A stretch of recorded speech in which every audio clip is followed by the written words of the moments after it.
et na au conseil pe ba chrétien bon ça la comporter te na rotala kabilo kwa bongo.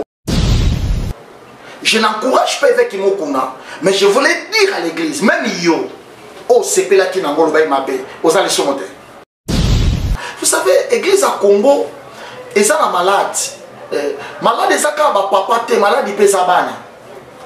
Et toi il va kaka li solo ndenge yinde li ba, mais toi il va te place ni bandaki. Bana nyonso Luanda, bana nyonso Luxembourg, balobi agence ezaka bimoko. Biso nyonso to ya Luxembourg, ba souffrir makasi na makambo etali tango musu ba transfert de l'argent. Et dire que boke na bino musika te boya et pas de kona biso adagio na mboka la biso comme Luanda pe na Luxembourg azawana pona makambo etali ba transfert na bino so lingo tinda mbongo et comment na mboka lokola Luxembourg veut dire que ça vraiment kaka na moto moko oyo to pesi confiance makasi na kombo ya adagio so polingi na Luanda belela numéro zawana tala yewana bengaye okomona comme feti ke mbongo et kokoma pena kimia makasi. Bonjour, bonsoir, ça dépend de l'heure que vous nous suivez. Ndenge to mesana tango nyoso koloba kina kati ya Viva Africa TV, confusion totale. Awa tozala kaka na makambo sika na makambo etali ba kongomani to mesana toujours lokola biso tozalaka bana misala na bino kolokela bino information toujours na source neyo na bisaki bino na nzela ke naza na nzela na lokoluka homme de Dieu moko o kingana bino to ko découvrir lelo moto na nzambe moko comme ezotanga ma peso beta makasi na mboka Brésil veut dire que konimate comme fait-il que non comme epesi ko makasi e comme sina kata matoi ya ba kongomani ebele yango moni ke biso to lukiye personnellement poto yeba ni nazo sala pe nini e komisia ko matina niveau ya komi yango biso to ye awa koloka ye pona bino enfin que tout simplice bino ndenge to mesala toujours ko simplice na kati ya Viva Africa TV de découvrir ensemble la vidéo. Papa, bonsoir.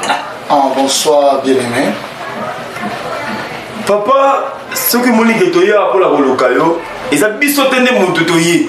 veut dire que bakongomani o balingaka toujours masolo malamu mpe makambo ya kitoko mpe balingaka vraiment makambo ya nzambe ya malamu po toyoki bekoko mpe feti eke non ozoningisa mboka ya Amérique mpe balobi ke non docteur wana somo yango moni ke biso mambo matoi ezaka mwa mpasi mpo tondima tolingaka tokóma sur place mpo tozwa mpe bainformation epai yo moko mokolo makambo papa tolingi toyeba mpe kopesa biso mpe biographie na yo toyeba soki oza nani mpe outi wapi. Sincèrement, j'ai béni Dieu pour cette grande opportunité. Comme on a docteur Jérémy Domingo Shinseki, fils de Freddy Nseki, papa ya Persilia Miguel Nseki, Naza responsable et visionnaire il y a Kairos Ministry, leader il y a communauté au Babengi na Congo ya cathédrale de la divinité Kairos. Naza recteur il y a institut biblique et théologique de la divinité Kairos. Et Naza président il y a édition Kairos. C'est ça par la grâce de Dieu. Naza si na Viva Africa TV, confusion totale. Boti koyoka comme fait que mon Nzambe se présenter na senti ba titre na kati esalinga moko kula ko banga pe na malili na nzoto. Basala Nzambe nde makambo. Papa, parce qu'il a vu que le bel école, la divinité, tout comme ça. C'est la première fois que nous avons yeba. Nakati, il y a domaine na yo, ou le belaka c'est domaine ni yo le belaka. Il y a normalement, on peut séparer l'école et notre domaine à particularité à message langa. À ce qui concerne l'école est une institution où il y a des normes purement bibliques et théologiques, mais la particularité à message nanga est basée sur la divinité. Il y a des normes bibliques et théologiques, mais il y a ici divinité qui fait partie du message de Nzambe après Sangai. Nakoyoka moto na Nzambe alobi que non école. Dans la carte école, tout le monde a non, il y a toujours ce qu'on appelle des formations à carte. Donc, l'école, c'est quelque part aussi formation dans la carte. Papa, formation ni oyo formata. Bana Nzambe. Et puis ça c'est un peu fait pour le toyeba. Ce qui est dans le oui, par la grâce de Dieu, depuis 2000, de Nazareth, il y a une propre institution en Gaï. formation na biso eza formation premièrement de nalobaki en caractère biblique et deuxièmement c'est en caractère théologique mais toza na ba sous-branche biso toza na programme moko ezo permettre que moto atangi 4 sessions ya formation ya 3 mois mpo eza hyper intensif. Après ce cas Silisango, aza na liberté ce qu'on la spécialité na domaine moko biblique ou domaine moko théologique. Mais tous na basu ba branche musu sur le la divinité, tous na branche musu d'autres ba tusu ba ya kaka passa la meka escato prophétique, et tous ba tusu ba ya kaka pour ça la biblisme, manga za la spécialiste na Bible. Et tous na ba pour ça la coaching, c'est-à-dire ba to ba ya pour la motivation, comment gérer le succès, comment devenir. Tous na ba to yo ba maman ba ya pour la formation des femmes, comment équiper une femme pour être utile. Kaka na église kaka na foyer na été mais pour être utile de manière générale dans la société. Donc nous tous na ba moi ba branche belé et pour école ba banda na 2000 déjà tous na 20 ans d'expérience dans le domaine pour koyamba moto na nzambe veut dire que atanga moko mo d'autres na ba question nous senti déjà ngoya nzambe mambo itambola rara boye na katsa bo nzambe papa ndingi na yeba oza évangéliste oza pasteur oza docteur oza professeur ya mambo nzambe ou bien comment parce que jusqu'à maintenant bato ba mesala kolanda biso na katsa Viva Africa TV confusion totale balinga un peu lumière na katsa marambango to la poser to yeba oza prophète oza docteur oza nani piste ba un peu éclaircissement un peu na marambango. Normalement les manteaux par lesquels nous avons habillé les manteaux d'un docteur. Les gens qui comprennent le terme manteau peuvent facilement connaître parce que le prophète Élie azaki prophète nous okoyebe une longité mais au moins okoyebe na manteau. Donc on reconnaît le nom de Dieu par rapport à la longité, mais par rapport à manteau. Il y a un apôtre Paul, dans le livre Éphésiens chapitre 4, il a séparé le ministère en disant que Dieu a établi des apôtres, il y a des prophètes, il y a des évangélistes, il y a des pasteurs, il y a des docteurs. Et parmi les 5 manteaux qui font partie du ministère, moi je porte le manteau d'un docteur. Donc en bref, je suis docteur. Nakolanda Viva Africa TV ndenge to mesala toujours na yebi ke yanga ndeko Ange Kanda balobi yende souve la zasir kazo landa bisika zali yanga ndeko zo ka mamezo bima ba bidi ke ya somo me na katsa nzambe moto na nzambe tulinga ke mpeto yeba tomo mayele mo mukio na zanango koyoka ki muto aza docteur veut dire que quelque part aux ana ba œuvre aux ana basé nango tant on soumet sur le bela parce que déjà comme on a niveau de docteur c'est que au sauter déjà l'étape moboyé il est un peu grave c'est que aux ana docteur aux ana ba plus on soumet au créer la nerf du docteur non parce que même si ce que non aux ana école tout comme ça c'est que au lobela déjà makambo moboyé on un peu ko fortifier biso et c'est que coopération comme mayele qu'on pousse à mais qu'on éclaircir sur le côté. Est-ce que ça est vraiment ou déjà au salon pour eux qui ont dit que non, donc ils avaient à comboter. Tant que ce qui n'ont pas oublié les mots, soit les mots, tout le monde a demandé. Un jour, j'étais ensemble avec un ami. Je profite de saluer en passant le pasteur Charles Nzungunzao dans un aéroport à Saint-Paul. Il y avait des gens, des blancs qui étaient avec lui. On lui a posé cette question. Mais vous l'appelez docteur. Qu'est-ce qui le prouve qu'il est docteur?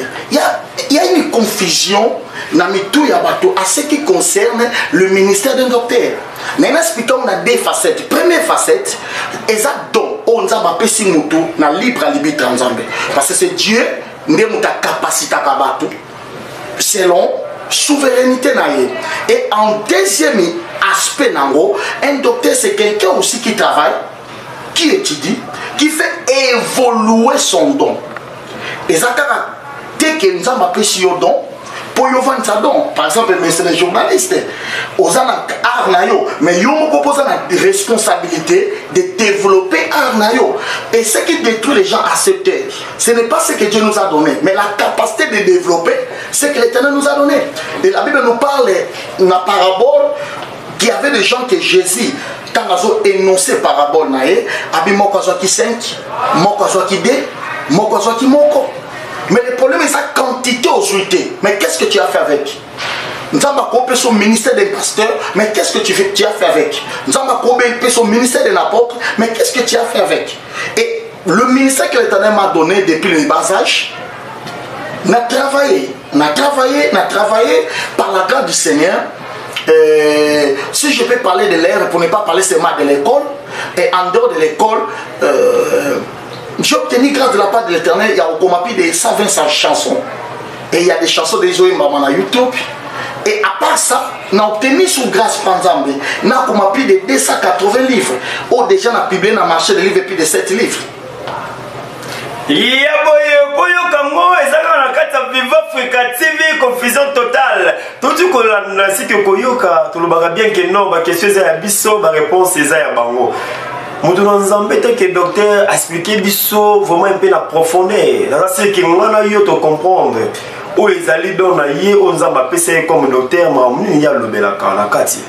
Nous nous embêtons, est-ce que vous pouvez bisso mettre vous pouvez le bisso mais c'est venu déjà où il s'allait tant que docteur. Ndenge kaka n'a touché aspect à livre c'est mien. Vous savez na littérature tous en a ba œuvre monsieur salaka en manuscrit et tous en na ba œuvre au déjà tout exposé. So Nathalie na jibencière nanga na ça na 280 livres et ça le coup la 280 flèches. Maintenant, on a l'enseignant sortait, mais déjà dans le marché, il y a des gens qui ont déjà au moins 5 à 7 livres ou déjà dans l'ensemble, dans le niveau marché. Et par exemple, je peux citer Le chemin des héros, le mécanisme pour aller plus loin, et ça va tomber sous la génération d'Élysée, et ça va tomber sous de l'église de Jérusalem jusqu'à l'extrémité. Et ça va tomber sur la œuvre où ils ont intitulé La sagesse crie dans le riz. Et ça va tomber sur la œuvre nanga. Et derrière, on a publié sur œuvre sur le marché.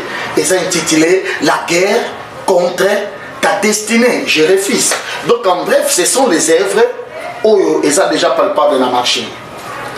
TV Radio TV Gotika la TV. Touti koyoka sike kolanda yangane ko na kata Viva Africa TV balobi awandeka ka lumière nde mutelobelaka parce que pesa kapole no soto lobelaka yoki ke non moto na nzambe comme docteur Jérémie a expliqué que non akoma plus de 200 quelques livres yango lelo photo tu na ye elongo na bino moto na nzambe to na kosa to yeba yo expliqué que non okoma plus de 200 80 livres, 30 livres. Mais si mon tout passe, c'est que mon tout maille la dimension m'a jeté. Est-ce que le rôle de ce peut pas contenir nini au yo déjà au comment la livre là. Pour faire que toi y bateau découvrir et longo dans la Congo man. Bon, normalement, remarquez chasseur. Si on préparer ma flèche là et le but est que si on a mon poids directement, il faut s'en servir de toutes les flèches. Et ça ma flèche lancée. Ma flèche est réservée. Donc dans les 280 livres où déjà on a commis par la grâce du Seigneur, déjà on a lancé ma flèche. Si je peux parler des contenus, je peux mieux parler des contenus à la livre déjà dans l'ensemble. Par exemple, le premier livre dans l'ensemble est ça sur le chemin d'un héros. L'objectif principal il y a un livre on est là qui révèle la conscience d'un héros. Parce que la Bible dit révèle les héros. Qu'ils montent et qu'ils s'approchent. L'objectif principal c'était exciter la foi d'une personne parce qu'il y a des gens qui ont des potentialités de la part du Seigneur, ils ont des grâces de la part du Seigneur, mais à cause de ma situation, à cause de ma réalité, et le Messie Bango, il faut que quelqu'un arrive pour la moussailler, à réveiller, à passer conscience. C'était ça l'objectif. Par exemple, bon, par exemple le titre Oyo, les mécanismes pour aller plus loin. Et ça qui deuxième livre. Objectif dans les activités. Le col la moussimou. Cela ne veut pas dire qu'une personne soit déjà la mou qui m'a réussi. Et ça la sagesse mon aloba. La prise de la conscience. Et ça moitié réussi. Mais ça totalement. Quelqu'un a déjà la mou qui il faut maintenant apprendre les ABCD de la réussite. Il faut l'aider maintenant. Aïba, la vision c'est quoi? Comment s'introduire dans une vision? Et comment achever une vision? Il y a les mécanismes. Objectif nango et ça chemin qui amène une personne pour arriver quelque part. Et après cela, bon, on a lancé le troisième livre, et ça troisième cause à la quatrième, au cinquième, je ne sais pas. Il s'agit de la sagesse qui crie dans le riz. Sagesse qui crie dans le riz, et sa parole n'a pas sa parole à proverbe. Bible dit la sagesse crie dans le riz, mais mon tourneur est caté. Et par là, on a mis en dehors de la parole de Dieu qui est la Bible, parce que la Bible n'est pas biblique. On ne peut pas trouver le mot Bible dans la Bible. Et la première Bible, ce n'est pas la Bible. La première Bible, c'est la nature. Parce que Adam et Ève, pour sa Bible, ils ne pouvaient pas comprendre ensemble. Ils avaient besoin de la nature pour comprendre Dieu. Et il y a comme une dimension, ce qui nous a dit côté, il y a un papier à la Bible. À côté, on a nature. À côté, on a fourmi. À côté, on a mousselekete. À côté, il y a une nature. C'était ça l'objectif de ce livre. Et fait de compte, Dieu m'a fait aussi grâce, n'a lancé Flèche Yassika, Oyo, Yangoyo, et Zobanda, bientôt là, dans le marché des livres. Yanga bandeko ndenge wana mesana ko webisa bino ke no TV za radio TV so to bato yo to komaka sur le terrain pour to vraiment formation nango ndenge to yeba nini oyo zo koleka liboso ya moto na Nzambe a démontrer biso pe ebisi biso makambo e foza la boania pour comprendre moto na Nzambe a lancé encore ezali nouveau livre na yango alobeli si a guerre contre ou te destin ou ngana za na portugais mais bino moko ta musubo zo mona moto na Nzambe na ngaki na tuna iloko moko pourquoi na kasa contenu ba livre na yo oponi pourquoi on choisit un sujet comme qui a guerre contre ou te destin elle vient expliquer biso pourquoi ça. Waouh, la guerre contre destinée nayo. D'abord, la première chose que les gens doivent savoir, la vie, le combat est réel. On ne peut pas séparer la vie et le combat. Même à ta au ignorant mes présences dans les réel. Et toute personne où on a place, il faut qu'elle il faut s'attendre, il y a toujours résistance. Il y a mon Zamba révélé Kinga parce que la guerre contre ta destinée, ils ont normalement pas vraiment titre, mais ça série de livres où ils ont conscientisé Batou, va comprendre que destin, ils ont toujours objet, il y a combat. Et dans chaque livre, dans chaque série à livre, la guerre contre ta destinée, tout ça n'a pas sous-titre. Sous-titre, je refuse. Mais ça 25 livres, où ils ont tout simplement pour parler de la guerre contre ta destinée. Guerre est ça réel. Binomo Bolobakamo, la vie c'est un combat. La vie c'est un combat. Marambo yo sala pasi pour pese se mon motema ko yoka moto na Nzambe ko me fetiki azo répondre biso na sagesse nyoso liki to zanga kutu na maloba ya koloba moto na Nzambe to ngi to yeba na kasa ba livre oyo komi o me kempe ko expliquer biso eloko nini o za kongomani ba ko retrouver na kati o ki a fait que tant que yo za docteur que non, tous les côtés de sa médecine, docteur a mutu qui a traité comme mutu azobela. Ma maladie nous tout dit qu'ils a traité par un docteur. Si vous y êtes que docteur, il y a ma Nzambe. Qui sinini oyo bongiseli biso na ba livre na yo o sauver pe ba arme ya Nzambe na kati. Potoyeba. Gloire à Dieu, je profite de même occasion de saluer Yozobenga Congomani, partout dans la diaspora, dans le pays et partout. Je voulais dire ceci. Dans tome 1, il y a guerre contre ta destinée. Et ça livre que ça produit dans le livre, il y a Hébreux chapitre 11, le verset 24. La Bible dit ceci. C'est par la foi que Moïse devient grand. Il refusa d'être appelé fils des filles de Pharaon. Et partant de cette contenu, de cet verset, que le Saint-Esprit m'a inspiré d'écrire. Qu'est-ce que j'ai compris par là? La première chose, j'ai compris qu'au fur et à mesure il est capable de refuser d'autres propositions. et na aider les chrétiens comme un stade de maturité parce que la expression grecque tous a 3 dimensions. Il y a croissance d'un enfant. Tous a la dimension la dimension techno qui veut dire un bébé. Tous a la dimension technion un adolescent. Tous a la dimension wios qu'on appelle un adulte. Il y a un moment dans le livre Galates chapitre 4, Bible Obi, aussi longtemps héritier est encore un enfant, il n'est pas différent d'un esclave. Tu peux avoir Jésus dans ta vie, mais aussi longtemps aux années technion, tu n'es pas différent d'un esclave. Jusqu'à ce qu'il devienne fils. Quand on parle de fils dans la Bible, c'est quelqu'un qui est mature. C'est quelqu'un qui a connu. Et c'était par la foi que Moïse devient grand. Moïse a connu par la foi. C'est alors qu'il a pris conscience qu'il y a des choses qu'il faut refuser. Refuser quoi? Dans ce livre, j'ai démontré refuser la proposition et la position de Satan. Satan utilise que la proposition, il propose et il utilise la position. Ce que Satan propose, l'objectif est d'apporter sa position. Je peux donner des exemples rapidement. Premier exemple, parce qu'il concerne la proposition. Israël faut pas en Égypte, mais Pharaon a proposé bango. Bino bobima, botika bango mbena bino. C'est la proposition. Satan pas kolobate, kende bongo la mutema mais mbongo na yo. Et il faut que quelqu'un se lève comme Moïse. Non.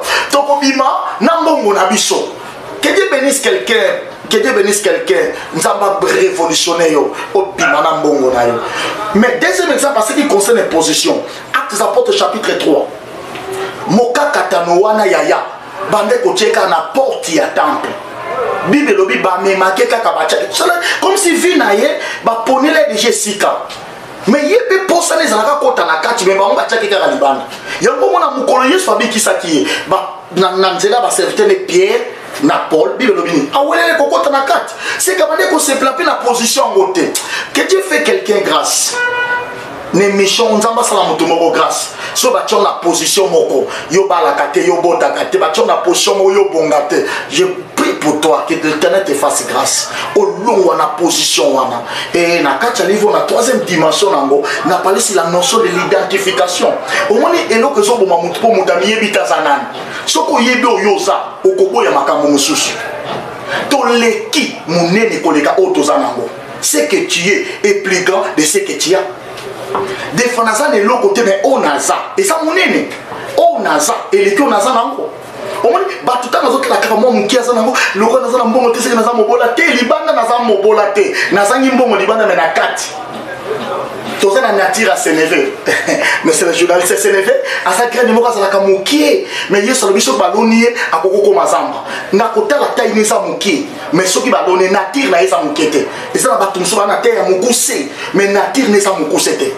N'a pas profité, n'a fortifié, peu mon monde en d'accord. N'a évité ce que tu fais dans ta vie. N'a évité taille, nos anango. Mais ta nature est plus grande que ta taille. Ta nature est plus grande que ton argent. Ta nature est plus grande que ta pauvreté. Au passé moment la pauvreté, mais ce qu'on y dit, oh yuza, tu vas te lever comme Moïse et tu diras à la fille de Pharaon, je refuse cette position. nayoki posa ya koloba ya mene la sœur que non maloba oyo moto na nzamba lobi dit que le docteur Jérémie le général le bivin veut dire que et sali vous met sengo makasi naza sire certain que na banda kuna bino bo pambola mi pebele na maloba oyo moto na nzambe ya uti koloba po to kindi akor musikate tout mec un peu pour évoluer encore dans la question la biso moto na nzambe j'espère que nous à part ya kokoma livre est-ce que Yopé aux arbres, Mathia, au guetan, vous souvenez dans l'église, mais l'église mon quelconque, ou déjà côté déjà habituellement ou comment? Oui, l'homme de Dieu. C'est que ma livre est Nassim. Avant tout comme ma livre, on est d'abord le prédicateur. Et la Bible dit qu'il nous a établi comme ministre de la parole. Déjà, dans Romain Moussala, Oyo Banda Bomwana, comme prédicateur, responsable d'une communauté assise. Dans YouTube, il y a des prédications. Et dans mon église, il y a des prédications. Et mon le docteur Jérémie, le général, le divin. Mambo et pesa la kobanga. Moto nzambe na koma kiti na kati etonga. Na comprendre que le groupe est bougé un moment qui a dit confusion totale à la moto journaliste. Veut dire que la course na kati etonga na yo. le monde dit que bah tout bon ben on va divin. Wow. Bah divin. Mais na Yesu c'est pas na yo, la monde c'est pas les général les divins général. Si on a évité côté là, c'est les fois ça on ne pas parler, on comprend déjà Isanini. Le plus grand problème, ce n'est pas lorsque la doctrine est déjà fondée. Qu'est-ce que je veux dire par là? Il existe deux sortes de doctrines. Il y a doctrine déjà fondée et il y a ce qui se développe de jour après jour. Une révélation qui se développe de jour après jour, il y a mon objet à confusion. Ce qui est déjà dit, et même objet à confusion. Laissez-moi parler la Bible. Premièrement, nous sommes des divins. Qu'est-ce que la Bible dit? Jésus dit, dans votre loi n'est pas écrit que vous êtes des dieux. Le mot Dieu, c'est le mot divin. Dieu est Dieu, nous sommes des petits dieux.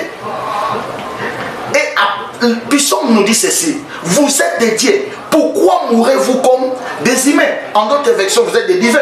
Pourquoi mourrez-vous comme des humains? En d'autres termes, nous sommes des divins. Ceux qui nous ont revendiqué position, il n'a pas péché. Et l'autre sont pour l'église, les amis. Parce que l'église, ils ont quand même papa na bona maman na bango. Église et botami nam Yesu. C'est-à-dire la nature de Christ, c'est notre nature. Qui est Jésus? Selon l'apôtre Jean, Jésus est Dieu. Et si Jésus est Dieu, l'église, nous sommes des dieux. C'est ça notre nature. Comme il m'a divin, n'a rien à voir.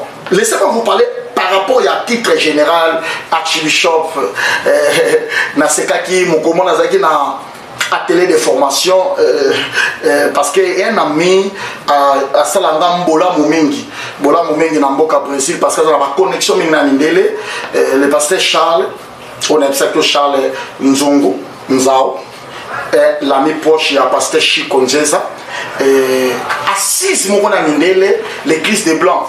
Et on m'a posé cette question à ce qui concerne ma titre. Je pensais, qu'est-ce que je pourrais dire à ces blancs pour comprendre. La première chose, c'est Bango, les dieux de la Bible, c'est les dieux des titres. Dieu a plusieurs noms. Vous savez, nous portons la nature de Dieu. Si on a tout le monde, les dieux a des noms. C'est la nature que nous portons. Avoir des noms, c'est la nature de Dieu. Il y a un moment où il y a un Jacob, le Jacob appelle c'est comme Israël. Israël a posté noté. Et sa titologie à Jacob. Il y a un moment où il y a un commissaire Paul. Il y a un moment où il y a un livre je te donnerai un nom nouveau. Mais pourquoi ce titre dans l'église? Pour que ça passe. L'apôtre Paul représentait l'église comme symbole. Alors l'église c'est l'épouse. Alors l'église c'est la maison. Non, déjà la maison c'est une père. C'est un père. L'église la maison ne peut pas être dirigée par un pasteur. Ce que l'église est la maison, c'est que père nous a dirigeant. Bon, ce que l'église est armée. Qui va le diriger? Surtout ce symbolisme l'église comme armée, qui va le diriger? C'est un général. N'a rien à voir avec votre foi, n'a rien à voir, et c'est quelque chose pour montrer la vision d'une personne par rapport à sa responsabilité. Il y a un moment où toute la famille des Kairos, les Kairosiens, ils sont appelés des divins. Tout le monde, nous sommes des divins. C'est ça notre nature en Christ. TVZ Radio T, mais ça toujours quoi Sabino, boyo qui monte dans Zambé comme fait que non à répondre biso na makambo tali divinité ainsi que na ba kombo ndenge babenga ka bango na kati ya lingomba na bango ba divin yena bana na ye parce que yemonde les général les divins na bandeli encore na ndenge gisongi songi mais te soki pe wana te moto na Zambé to na likambo yo sala biso pasi pe quelque part yo sala biso pe sengo comment fait que non owi kozwa ba propos o Roger Banka Nicolas Bino Pessi qui est collègue na bino toujours à Moussala à tenir à contre Bino. Alors il y a toujours des vrais et des faux. Mais tant que nous sommes là à Moussala na bino surtout, il y a des gens dans Zamba bimaka tellement la bino Moussala parce que nous on est là comment va différent comme tout Moussamate réponse les aller passer Roger Baka à Roti quand les gars mamba boye. Est-ce que vous voulez un peu qu'on faire expliquer monsieur un peu maman on est ni le temps là. Roger Baka. Vous savez, crise à Congo, et la crise à opportuniste. Maintenant, ce soit les Nabi Baye Bana, et sincère na ba faiblesse à batonso pa yebana.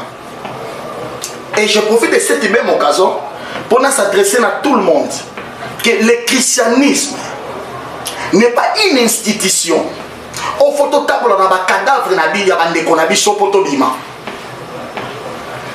N'acceptez pas la mort de ton frère pour yobima plus que parfait. Et Nazaka toujours contre évangile où ils ont bâti comme si Moutoumoko yende mtaza na incarnation ya nyonso. Bola mouno sanza bezaka pa na ye. Nalambeka les frères, comme ici église na Congo église ezate, église bandeli pa na ye. Comme ici tout ce que les réveils ont passé na Congo, il y a bien ezate, il y a bien bandeli pa na ye. Bon, je le comprends parce que nous vivons la répercussion de l'écriture. C'est le prophète Élie à Santa Kiango. N'époque Yakab, Jézabel a Zoboma. Jézabel avait des faux prophètes. Et prophète Élie se sentir que Yemoko Kanem Tazan Nzambe, ça peut revenir. A comment sentir que Yem Tazan Nzambe, Yekanem Tazan au centre, Yem Tazan Nzambe. Et Dieu lui a dit, prophète, mon fils, j'ai réservé 7000. Oh non, va foutre à la balité. Je ne suis pas plus que parfait, non. Naza plus que saint, non. Dieu a toujours réservé 7000. On va foutre à la balité. Et nous avons souhaité l'évangéliste Roger Baka soit courage à l'équipe na TV tangi ba vrai. Akole kaka na TV te patanga ba fo. Ba fo tanga bona ba kombo, atanga pe ba vrai na ba kombo. A super courage na l'équipe na TV lobby. Un tel homme de Dieu, c'est un homme de Dieu crédible. Ce cas otanga ba komba ba fo et quand otanga ba komba ba vrai, c'est qu'il fait sa propre promotion. Or notre évangile ce n'est pas de faire notre promotion, c'est de faire promotion de Jésus-Christ. Il y a des personnes faux, il y a aussi des personnes vraies. Est-ce qu'on peut que parler des faux? Est-ce qu'on peut qu'expliquer des faux? Il faut tous un peu courage. Il y a qu'au taper ma bouche, un tel homme de Dieu, jusque-là, il est avec Dieu. Un tel homme de Dieu, il marche avec Dieu. Un tel homme de Dieu. Nous avons courage à passer dans le plateau, alors qui s'appelle ma qualité à ma salle, mais il y a bien. Parce qu'il y a des gens qui font pour l'évangile, il y a l'église de réveil. Ceux qui les a pollués, on reconnaît que temps ils bien. À reconnaître les 7000 que Dieu a réservé par leur nom. Si on a cité toujours bazaba faux, n'a pas courage de citer combat bateau bazaba vrai. Ça c'est un message pour notre bien-aimé Roger Baka. Teveza radio tenenge tombesana toujours koloba veut dire que ba kongomani boti kolanda réponse o yemoko le général du vin auti ko pesa biso veut dire que pour la tina ndeko na biso Roger Baka. Mais tout ça encore on a ba question parce que les lobes mettre la mukeli bino veut dire que bato na nzambe to moni ke makamula bino mo ke nepele la confusion totale na kati veut dire que ba chrétien ainsi que na bato yo bazo na kati sa mokili bazo comprendre te. Le autre moni mitakala ya ba pasteur et bimi na TV débité atali pa mwamba ezala boyete to baki lelo to la mukeli bangu mama jina nzengele na yebike bisiko zali na oyanga ndeko ya kati ya Nick Mandembe 3e testament nzambe ya visa ya Brésil et siko za ba mbote belé na siko zo na biso c'est plus vraiment peut continuer encore au super na émission moto na nzambe tulinga peto yeba parce que lelo na ebisa yo niveau basala nzambe ba sala base na internet ozwata idée parce que mutakala basala nzambe et comme le rôle lipa mate ko fele dit que oyoka na mawa pe na pasi to moni pasteur mukuna ba publier lokwa na film yemora le bezaïté yemora le bezaïé est-ce que vraiment est normal que mutakala mosala na nzambe et ça le peut visualiser pas batonyoso pour la yoto mona ki lokwa na sala ki comment. Et sincèrement, j'avais refusé à Otalango parce que déjà na zo qui appelle moko avant mon avis avant publier vidéo ana étant déjà balansango pasteur Chico Njeza mobile ya Flore Njeza batindelenga babinanga docteur Jérémy ozomona vidéo mo ezo circuler te et na tout le monde na babino to yoka. Le col de l'ordre de la divinité. Le principe de la spiritualité. La Bible interdire la nudité. Et la Bible interdire la nudité d'un père, d'une mère. Et j'avais compris automatiquement le principe il y a que respecter les normes bibliques. Na j'ai bon nata la vidéo en côté et na au conseil les chrétiens bon ça la comporter te na côté la kabilo kwa bongo. C'est ouvert aussi porte à malédiction parce que c'est que la Bible dit ils ont péché qu'on modifie en côté. Réaction par rapport il y a des effets wana nazo ko encourager en côté si c'est vrai si c'est faux nous avons une vérité mais si je peux le dire je dirais ceci: péché ne fait pas une personne un pécheur. On peut commettre sans pourtant avoir cette nature. Je n'encourage pas avec Imokuna, mais je voulais dire à l'église, même yo, oh c'est là qui n'a pas le aux allées sur le problème c'est quoi? Ceux qui sont exposés, il est devenu le plus grand pécheur. Bon, il y a eu ça pour bon maman. Même yo, zotalanga, yo zotalanga. On s'assure que yo ça n'a sur monter. Là, monsieur pour tout ça, la mabe les kawana. Mais peut-être, non, tu es un pasteur, non, la carte d'individu, même yo peut pasteur gros salango. Mais les qui n'a mis sur bateau là-dessus, bateau que yo a plus que saint. Qu'est-ce qu'on peut dire aux gens? Bible bina biso na mukanda ya 1 Corinthiens babi makambo oye komamaki po ete ya biso Dieu peut permettre likambo moko salama pour sunga ba génération biso no se pesi biso malam. Qui ne savait pas l'histoire de Jimmy Swaggart? Et il a causé l'inventaire que Jimmy Swaggart c'est un pécheur.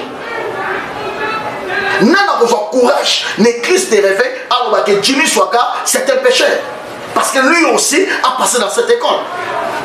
Je ne dis pas qu'avec tout le monde connaissait qu'il a fait, c'est vrai. Je ne sais pas. Là, c'est Dieu qui le sait. Mais je voulais conscientiser l'église. Il y a encore porte-Paul, nous crédichons d'une manière tantôt à une autre. On peut crédicher, mais on peut s'élever. Et j'encourage l'évêque Mokuna de s'élever. S'il est conscient qu'il avait fait ça, qu'il demande pardon à son Dieu. Ne demandez pas pardon aux Congolais. Demandez pardon à ton Dieu. Qui t'a appelé pour le jour que nous avons les Congolais vont quitter. Les alliances non personnelles. Demandez pardon. Mais si tu n'es pas conscient de l'avoir fait, Dieu va te justifier. C'est ça le plus important. Comment fait-il que Moussa Nzambé a répondre à Makambo Italie, notre papa ainsi que notre pasteur Mukuna? Et ceux qui ont été Nzambé, tout le monde qui encore, Balobi, moi, suis Eliane, Akangami Moïse, le roi et l'homme Moussousou, car on a les soleils Moutakala, il y a besoin de continuer jusqu'à maintenant, Bazaka la justice. N'a évité qui montent Nzambé, pas Mambotali, pasteur Moïse Mbi, parce que yo pouvez parce que là, on va parler de pasteur, docteur, côtoyer, on va parler de est-ce que beaucoup appellent la même les solotes. N'habitez pas Moïse Mbi et l'on ne peut pas parce que maman garçon à Zolanda Tania la carte à France yoka maloba on n'y passe pas comme réponse. Le frère Moïse Mbi, pasteur Moïse Mbi. Si les frères, le bien-aimé Moïse Mbi à Zolanda, s'il aura l'opportunité de m'écouter, je dirais ceci. Sans cause innocent, la justice de Dieu est plus forte que la justice des hommes. Vous savez, qu'est-ce que j'ai appris avec Dieu? Quelqu'un peut commettre le péché aujourd'hui, à restaurer l'ensemble. Biso totika kana be fait secondaire ya ba acte na ye.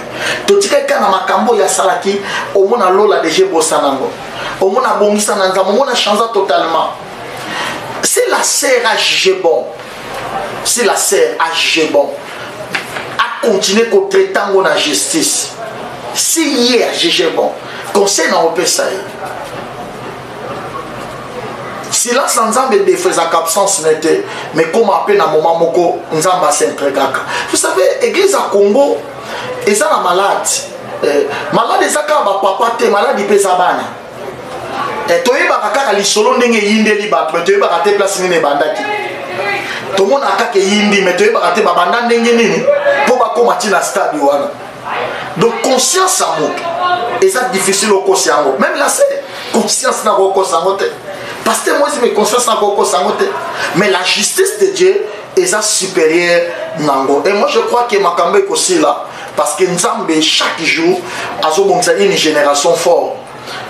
quoi prendre na berère à baton sous pour ne pas les commettre.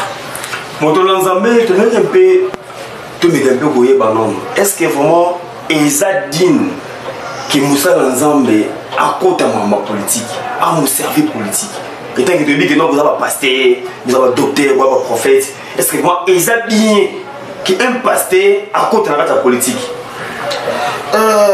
Il y a un philosophe à l'Oba, si tu ne t'occupes pas de la politique s'occupera de toi. Martin Luther King à l'Oba, ce qui est église, ils ont une capacité à répondre à l'exigence politique, ils ont raison en Rosalate. Cela veut dire, avant d'être pasteur, aux annonces citoyens, aux joies documents bocanoté, pose à pasteur, aux gens opposent à citoyen. Et vous avez remarqué, l'histoire de la Bible est vendue toujours dans le royaume, puis dans le sacerdoce. Et la Bible déclare, il nous a établi comme des royaumes des sacrificateurs. Il y a une partie de la politique et une partie des sacerdoces. Et en gros, les grands hommes de Dieu de la Bible ne s'occupent pas de la politique. Des gens comme des David ne s'occupent pas de la politique.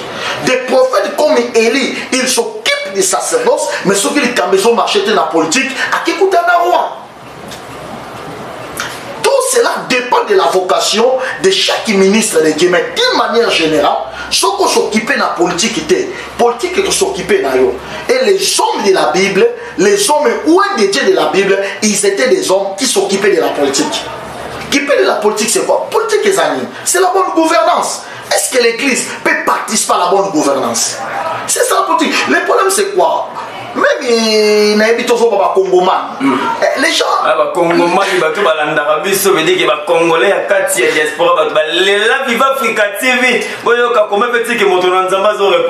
Le mal des gens, c'est la définition terre à terre. Tout d'abord, qu'est-ce que la politique te dira? Mensonge. Démagogie. La politique, c'est pas la démagogie. C'est la gouvernance. Parce qu'il va trouver que dans la politique,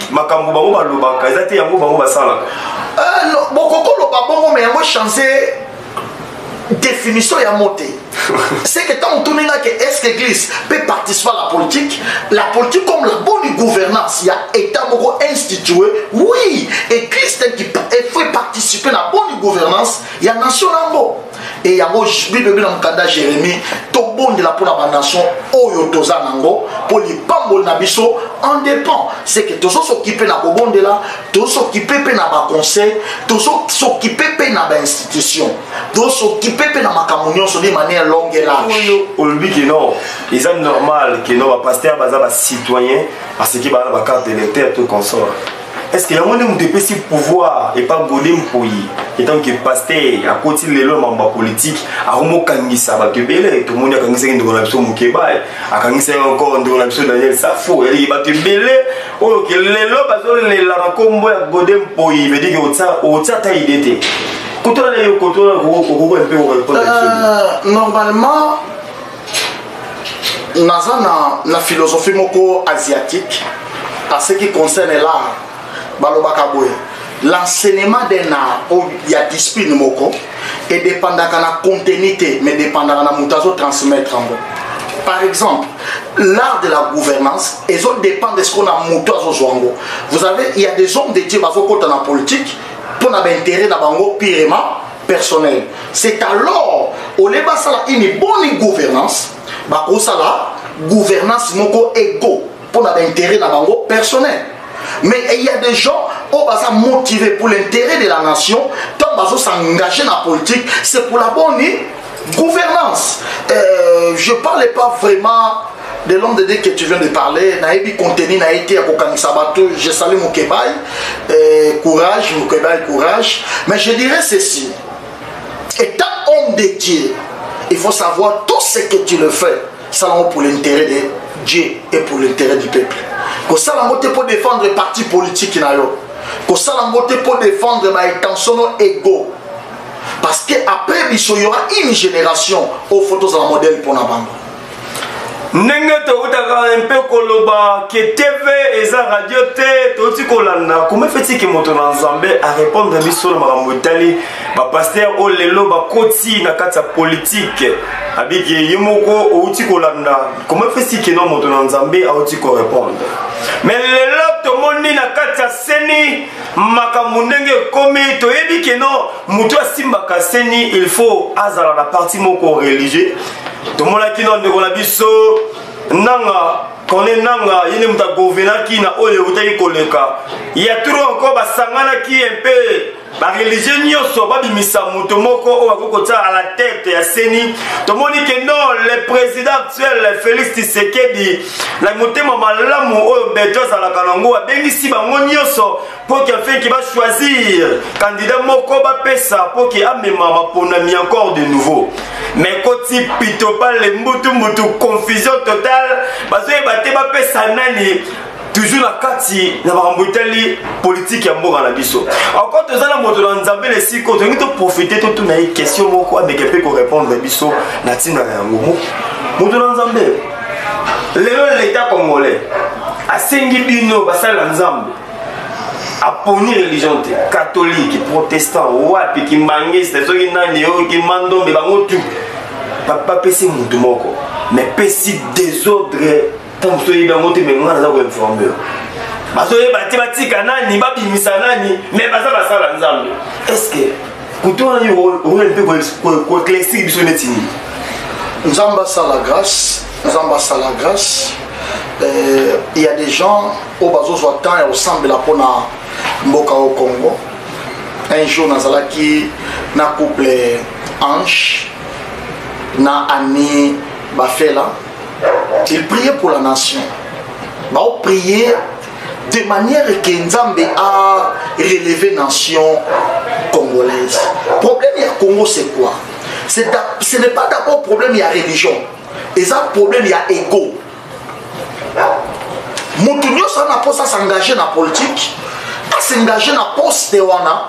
Aolingata s'engager d'abord pour l'intérêt de la nation. Pour ça, c'est pour l'intérêt de la nation. Bitumbe Kobimate. Mais ce n'est pas pour l'intérêt de Bitumbe Kobima. Parce que nous avons gagné combien? Cela dépend de moi. Je dirais, dans le gouvernement, il y a Fachi Béton, je les salue à part ça. L'ongola mbongo kotokona. Il y a ça qui est monté au Kamba, mbongo biso dans le géré, il y a Kamba et Ophélo. Au monde a bon soir au Kenabon. Ok, c'est facile.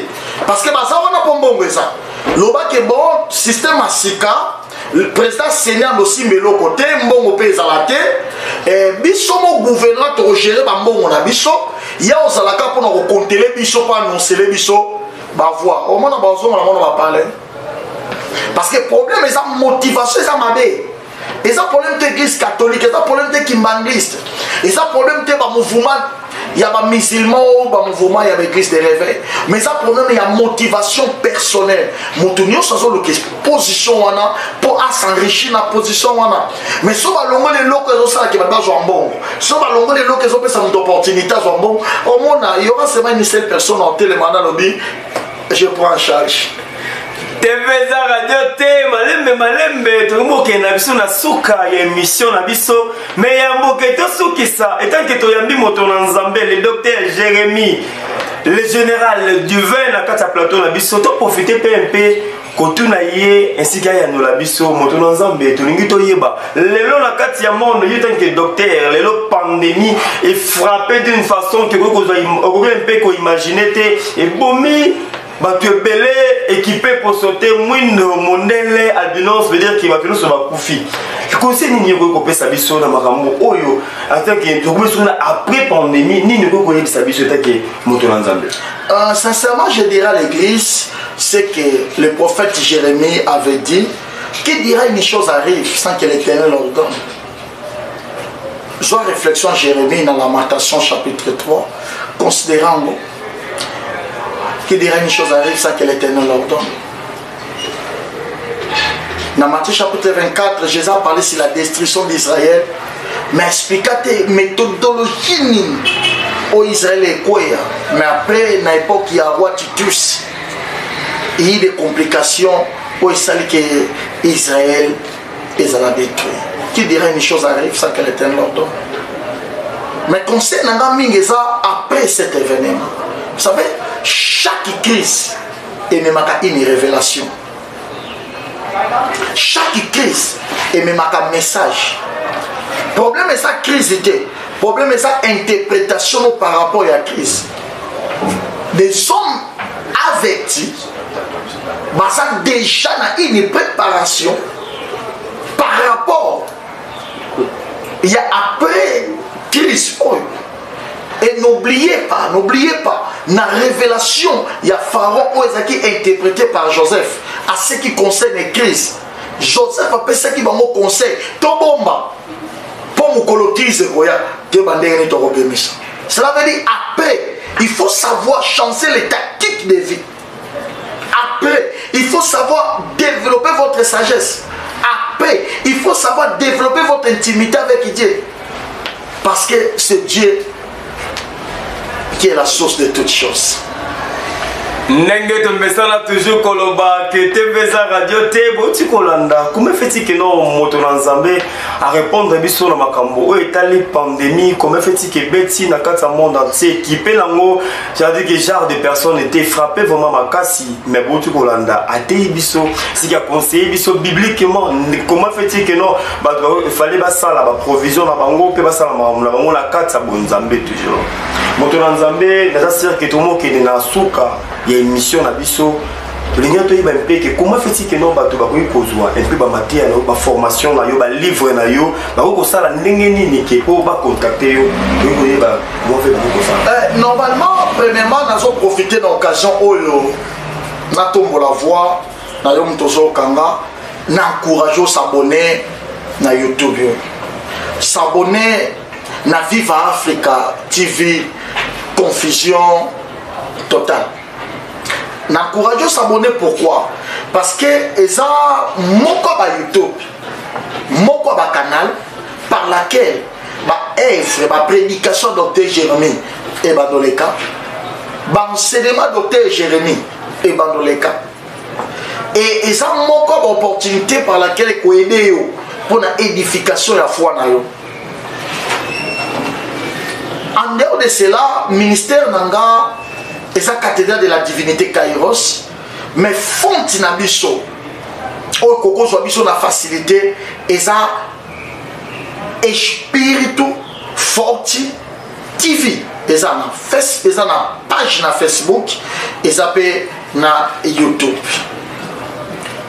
En bref, il y a tokomi na biso na suka esengo mingi sali biso kitoko makasi ya oya biso ya bandeko ya Viva Africa TV confusion totale bomesala kolanda biso tango nyonso po awa toyela kabino ba information toujours oyo ezalaka ya malamu pe pesaka pole la bandako na bino mobimba na sepeli makasi pe na remercier bandeko na nga nyonso ya liboso ya nga ya kati moninga na nga ya talo na bengaka ye Ange Kanda Souve abiki mikolo ba mobenge l'homme de la livre veut dire que yeba tiki ye vraiment libanga na kati ya mibeko veut dire que tika lipo na libera na pesi encore mbote na yemoko ya nga ya kati ya Nick esiko za mbote belé Paulin Paulino ya nga ya kati ndeko nga ya talo mbote belé Pasteur Charlie Nzunga veut dire que esiko za liba mbote encore belé ali que to mesala toujours kozala peut to continuer toujours kozala katango nyonso po nasuki wana po na journée à lelo mais la tiki bino elongo na docteur veut dire que le docteur Jérémie a te ya bino asika laisse bino maloba ya Nzambe et dit que maman ba garçon na France Tania yoka mateya ya pasteur ainsi que docteur na tiki bino.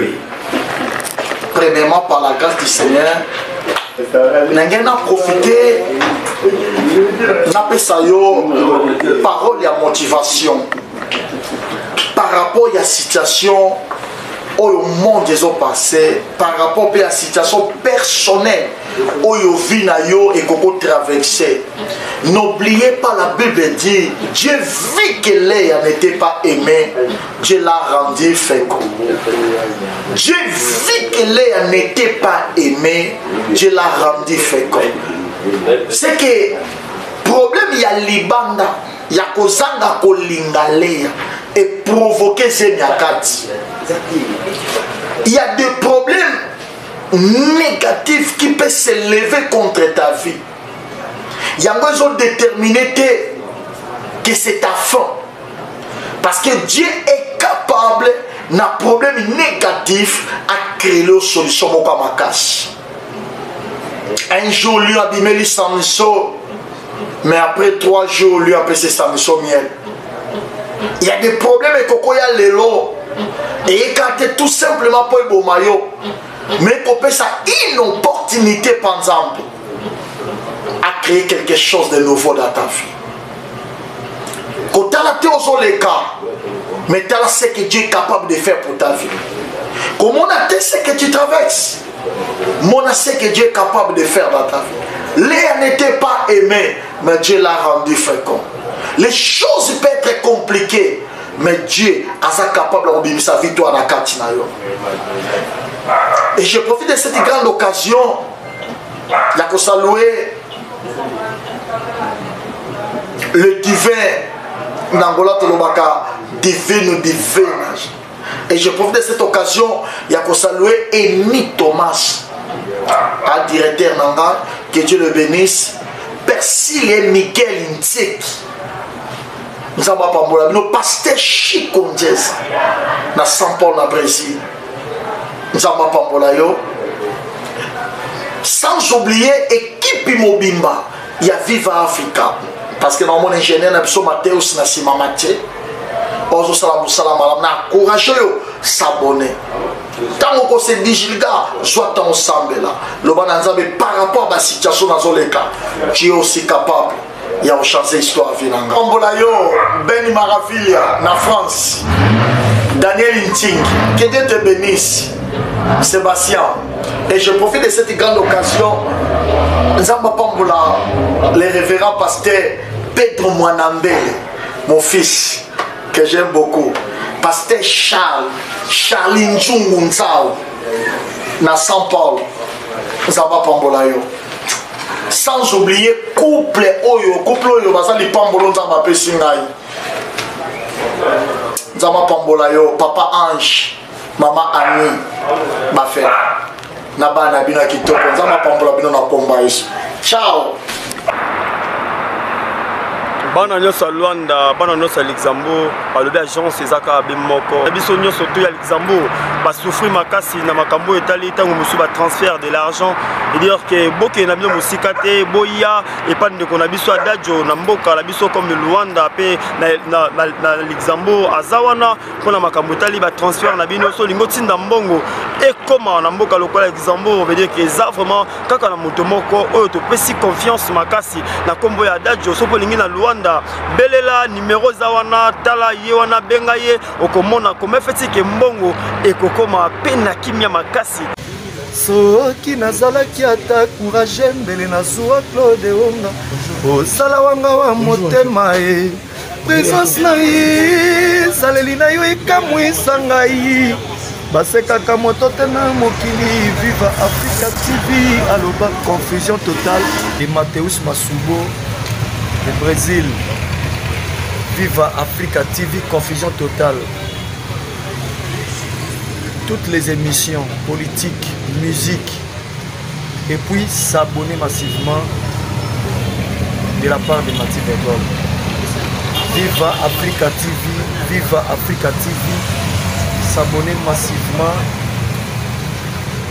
Mathéus Masubo. Soki nazalaki ata courage mbele nazwa Claude Onga osala wanga wa motema ye présence na ye saleli na yo ekamwisa ngai basekaka moto te na mokili Viva Africa TV aloba confusion totale Viva Africa TV Viva Africa TV confusion totale Viva Africa TV confusion totale Viva Africa TV et puis s'abonner massivement sur Viva Africa TV. On a bien que na kati ya alliance wana guerre sur guerre tant que FCC azana pesanteur na mboko yo aoliga jamais Congo se réfère. D'ailleurs comment va on dit Félix a réussir puisque qui dit réussite à Félix dit que bango 2023 pas de commentaire on ne réclame pas la paternité ni la maternité à la télévision ou dans les polémiques. Et de toutes les façons, je peux poser la question à tout le monde. D'accord? Êtes-vous sûr que vous êtes le fils de votre père et de votre mère?